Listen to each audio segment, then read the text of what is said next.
Hitting the front. Rani beats the big cross shot.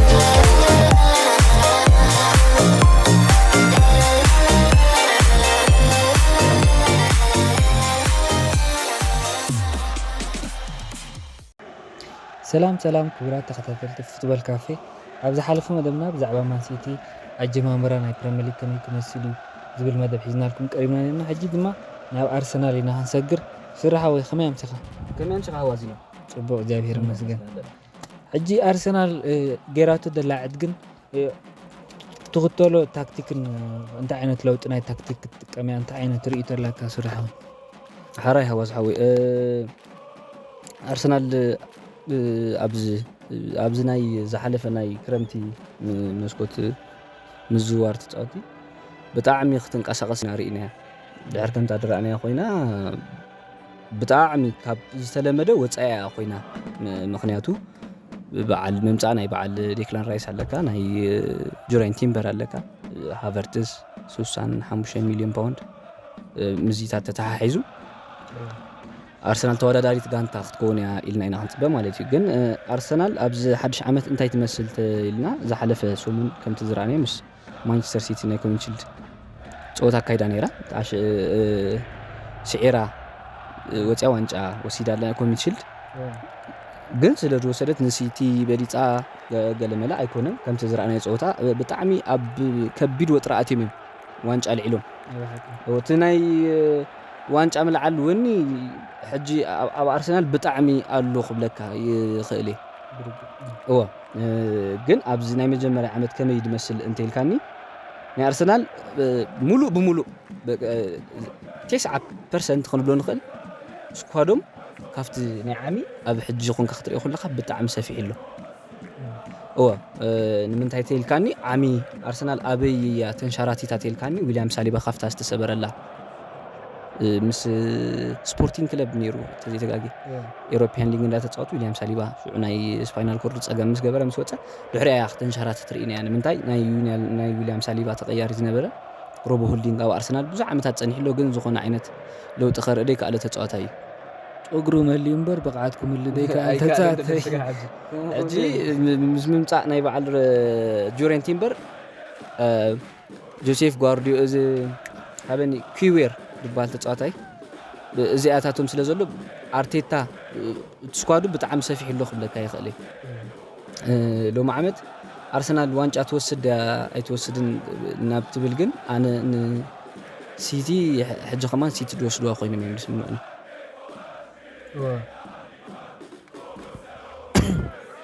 ከም ዝበልካ እዩ ኣርሰናል ካብ ናይ ዓሚ ናይ ብሓቂ ስኳድ ኣስፊሖም ኣለው እንታይ ንሱ ኣስፊሖም ጥራይ ዘይኮኑስ ናይ ታክቲክ ለውጢ እውን ክገብሩ እዮም ዝመስሉ ዘለዉ እንታይ ሃቨርትዝ ኣብዚ መሕዘነታዊ ፀወታታሲ ኣብቲ ናይ ጫካ ኣሰሊፉ ኣብቲ ናይ ፓርቲ ድማ ዲክላን ራይስ ክገብር ኢና ርኢና ማለት እዩ ሃቨርትዝ ግን እቲ ስታሚና ናይ ጫካን እቲ ታክል ናይ ምግባርን ጎነፃዊ ፀወታን ናይ ጫካ ክገብሩ ከምዘይክእል ርኢና ማለት እዩ ኣብቲ ሚድፊልድ ብናይ ዩናይትድ ክብለፅ ተራእዩ ማለት ኣብ ዝተፈላለየ ናይ ምሕዝናዊ ፀወታታት ማለት እዩ ድሓር ንሃቨርትዝ ኣብቲ ናይ ኮሚቲ ሽልድ ከዓ ካብቲ ቦታ ኣውፂኡ ኣብቲ ፎልስ ናይን ገይሩ ንኣሰርተ ኣከፋፈልቲ ፓርታን ዲክላን ራይስን ክገብር ኢና ማለት እዩ እዚ ድማ ኣብቲ ቁጥሪ 8 ናይ ጫካ ቦታ ክስለፍ ከምዘይክእል ኣብ ዝኣመነሉ ኮይኑ ይስማዓኒ ማለት እዩ ንሃቨርትዝ ወላ ክመፅእ ከሎሲ ደገፍቲ ይኹን ተንተንቲ ኣበይ ቦታ ይክስለፍ ዝብል ምልክት ሕቶ ኮይንዎም ነይሩ ማለት እዩ ንሱ እውን ኣብ ቃለ መጠይቕ ምስ ሓተትዎ ንሱ ንዕኡ ዝሰማምዖ ቦታ ርኢና ኢና ክንሰልፎ ክብል ኢና ሰሚዕና ማለት እዩ ሕጂ ምስ ምምፃእ ናይ ገብርኤል ጂሰስ እዚኣ ቦታ ድመንጠላ ኮይኑ ይስማዓኒ ምክንያቱ ኣብቲ ፋይናል ኮሚኒቲ ሺልድ ብዙሕ ክልተ ዕድላት ውዳእት ዕድል ክባኽን ኢና ርኢና ማለት እዩ ሕጂ ኣብቲ ስትራይከር እብነቱ ከም ዘግደለ ኮይኑ ይስማዓኒ ማለት እዩ ካሊእ ናይ ኣርቴታ ለውጢ ገይርዎ ዘሎ ኣብቲ ናይ ተኸላኸልቲ ቲምበር ኣምፂኡ ኣሎ ማለት እዩ ቲምበር ሕጂ ኣብቲ ኮሚኒቲ ሺልድ ኣብቲ ናይ ዚንቸንኮ ቦታ ክስለፍ ርኢና ማለት እዩ ናይ ዚንቸንኮ ብቕዓት ርኢና ኩዕሶ ኣብ ምርጋፅ ረብሓ ኣለዎ ኣብ ምክልኻል ግን ጉድኣት ኣለዎ ማለት እዩ። ቲምበር ግን ነዚ ክልቲኡ ክዋፅኣልካ ዝኽእል ተፃዋታይ ኮይኑ ይስምዓኒ ማለት እዩ። ኣግረሲቭ እዩ፣ ተጓናፃዩ፣ ኩዕሶ ክምንጥል ብጣዕሚ ስታይ ዝገብር ማለት እዩ። ኣብቲ ኩዕሶ ኣብ ምቁፅፃር እውን ካብ ናይ ዚንቸንኮ ዝሓምቕ ኣይኮነን። ኣብቲ ማእከል ሜዳ ምስ ፓርተ ወይ ምስ ዲክላን ራይስ ንማእከል ኣሲሩ ክፃወት ዝኽእል ኮይኑ ይስምዓኒ ማለት እዩ። ምናልባት እውን ኣብቲ ናይ ዚንቸንኮ ኣብኣ ገይሩ ኣብቲ ናይ መን ኢኻ ትብሎ ቤን ዋይት ከሰልፎ ይኽእል ይኸውን። ምክንያቱ ቤን ዋይት ስፒድ ብዙሕ የብሉን ማለት እዩ። ኩዕሶ ኣብ ምርጋፅ ከዓ ብዙሕ ዝሕግዘካ ኣይኮነን ማለት እዩ። ሕጂ ቲምበር እውን ኣብቲ ናይ ዋይት ከሰልፎ ዝኽእል ኮይኑ ይስምዓኒ ማለት እዩ። ኣርሰናል ሕጂ በዚ ኣፈሪማቶ ዘላ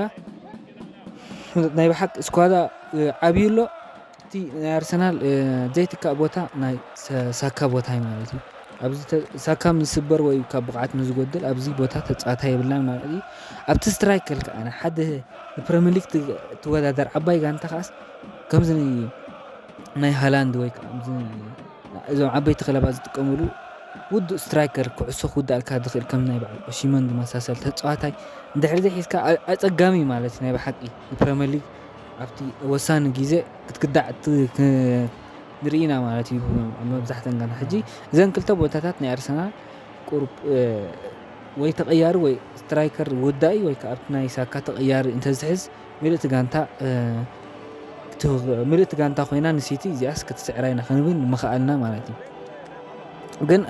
በዚ ሒዛቶ ዘላ እውን ተኸፋእ ኣይኮነን። በዚ ከምዚ ስኳድ ከይሓዘት እውን ንዓሚ ንሲቲ ክትወዳደራ ዝኸኣለት ሎሚ ዓመት እውን ካብኡ ዝገድድ ተዘይኮነ ካብዚ ሓይሽ ብድሆ ከምዘይተቐርበላ ንሲቲ ክርዳእ ዝኽእል ማለት እዩ። ኣብዚ ናይ ኣርሰናል ዝኾነ ርእቶ ትውስኾ እንተለካ ስራሕ ወይ ኣነ ፍታ ናይ ቲምበር ርእቶ ክውስኸልካ ተኮይነ ቲምበር ዝሓለፈ ዓመት ምስ ኣያክስ ኮይኑ ዝተጫወቱ ፀወታታት ኣብቲ ስታስቲክስ ድሕር ርኢኻ ኮንካ ሳክሰስድ ፓስድ ዝሃቦሲ ከባቢ 2000 ገለመለኒ እቲ ካብኡ ተኸቲሉ ሳክሰስ ዝገበረ ፓስ ተርእኒያ 300 ገለመለኒ። እዚ ተፃዋታይ እንታይ ዓይነት ተፃዋታይ ምዃኑ ኣነ እንድዒ ኣርሰናል ናይ ብሓቂ ከምፅዎ ዝነበሮም ተፃዋታይ ማለት እዩ ተረዲካን። ካልኣይ ነገር ኣፍታ ናይ ሃቨርትስ ክምልአልካ ሃቨርትስ ንቁፅሪ 9 ናይ ኣርሰናል ኣይበቅዕኒ ሕጂ ከማን ኣብቲ ዝረኣናዮ ናይ ኮሚኒቲ ፀወታ ክልተ ዕድል ኣባኺንካ እሞ ከዓ ምስ ማንቸስተር ሲቲ ተኣክል ጋንታ ከዓ ኣስዒርካያ ማለት እዩ። ኣርቴታ ነዚ ሓሲቡሉ ሽዑ ዋላ ነቶም ጋዜጠኛታት ገጽ ክቦም ደይደለይ ይመስለኒ ኩዕሶ ቀባብሉ ይኹን ኣብ ዝነበሮ ናይ ምጥቃዕ ኣብ ነጥቃዕሉ ዝነበርና እዋናት ዝገብሮ ነበረ ምንቅስቓሳት ብጣዕሚ መሲጥን እዩ ተዛሪቡ። ግን ክትሪኦ ከለካ ሃቨርትስ መሳጢ ነበር ኣብዚ ናይ ዝሓለፈ ናይ ኮሚኒቲ ሽልድ ፀወታ መሳጥ ክበሃል ድከኣል ምንቅስቓስ ኣይረኣየን ማለት እዩ። ግን እንታይ ክንብል ንኽእል ሕጂ ኣርሰናል ናይ ሳካ ቦታ ኣይተተከአን ወሳካ ሓደ ነገር እንተኮይኑ ንኣርሰናል ከም ዝኸብዶ ወላ ሓንቲ ጥርጥር የብሉን። ግን ምስ ዝመፅዎ ዘሎ ስኳድ ኣርሰናል